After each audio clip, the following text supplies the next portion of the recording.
Today I'm going to be testing out, do you really need a lot of gear and how is it actually compared to a cheap setup? Today I'm going to be testing out my $11,000 vocal chain versus like a very cheap setup, and with the results you might be actually more surprised than you think. I'll be testing out my Neumann U87 against the Rode NT1. This is the exact same Rode NT1 that I was promoting that I'm giving away to one of my subscribers. Thank you for tuning in. Let me know in the comments what you think I should give away for my next giveaway, and if you do comment you'll get a chance to win that giveaway.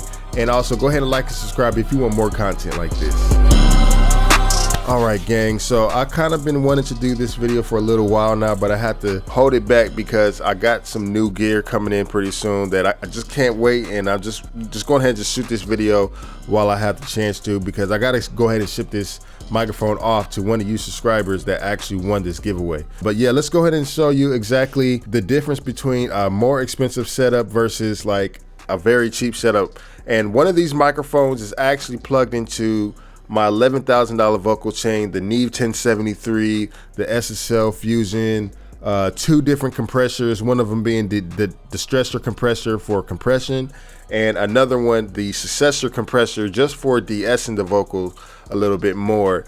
But as you can see, you know, when you put both of these side by side, the difference can be very small depending on, you know, what you have plugged into the actual hardware. So one of these is actually plugged into plugins, and you know, let me know if you can actually tell which one it is, because actually on the NT1 that I'm using, regardless of the hardware or the plugin, I'm not using any EQ or anything like that. I am using compression for the hardware, which is geared towards more of a 1176 style compression, in which on the plugin I'm actually using an 1176 compressor. So you know, you can kind of, maybe you can hear the difference or not, I don't know. Let me know in the comments.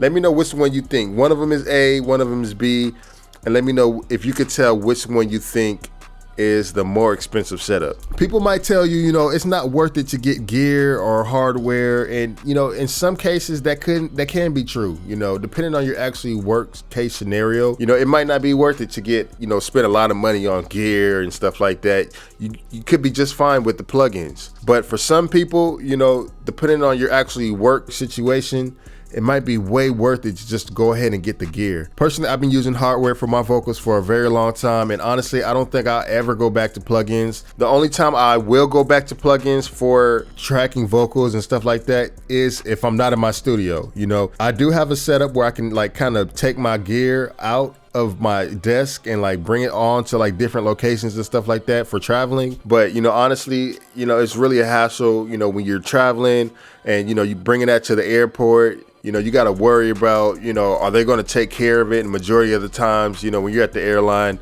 they're not caring for what you have in your package. Like, they're throwing your stuff around.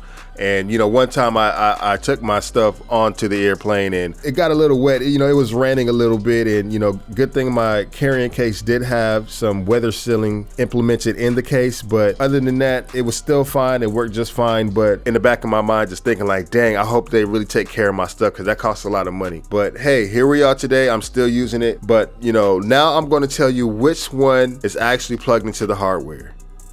Could you tell? Don't cheat now, don't cheat. All right, so now I'm gonna tell you the Rode NT1 is the one that's actually plugged into the $11,000 vocal chain, and the Neumann U87 is the one that's actually plugged into the UAD plugins. So could you tell? Could you tell the difference? Now, the only thing I did do to try to match these up a little bit more was mainly just get the voluming up to a certain level. You know, that was the only thing that I did match.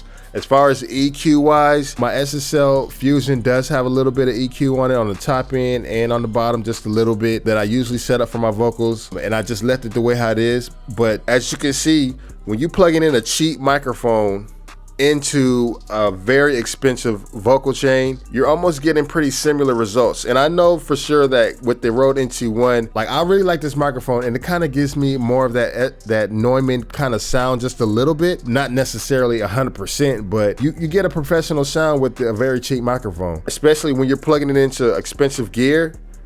Yeah, it obviously sounds pretty good. You know, most people probably wouldn't even be able to tell, especially when they're listening to the song on some Apple earbuds or their iPhone speaker. So now what I'm gonna do is swap the cable out from each other and see how big of a difference when you plug in the $11,000 vocal chain into a very expensive microphone, the Neumann U87, versus like the UAD plugins into a cheap microphone. And let's just see how big of a difference is it actually. All right, gang, so now I have both of the cables swapped and mismatched. Now the $11,000 vocal chain is back on the Neumann U87. Now the UAD plugins is plugged into the Rode NT1.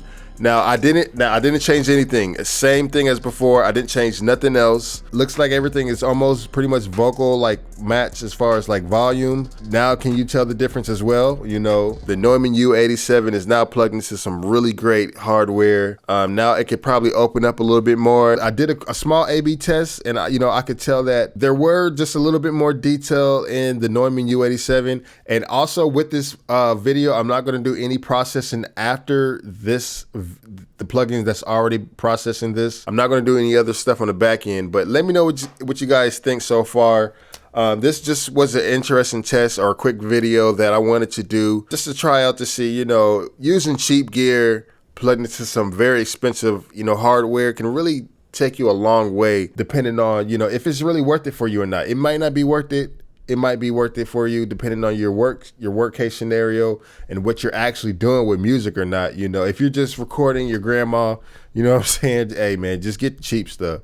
You know, if you're actually recording some talented artists, it might be beneficial for you to get the more expensive stuff. You know, just have more fun. You know, it is more fun to have hardware versus, you know, using plugins, because with the hardware, majority of the times I'm always amazed, you know.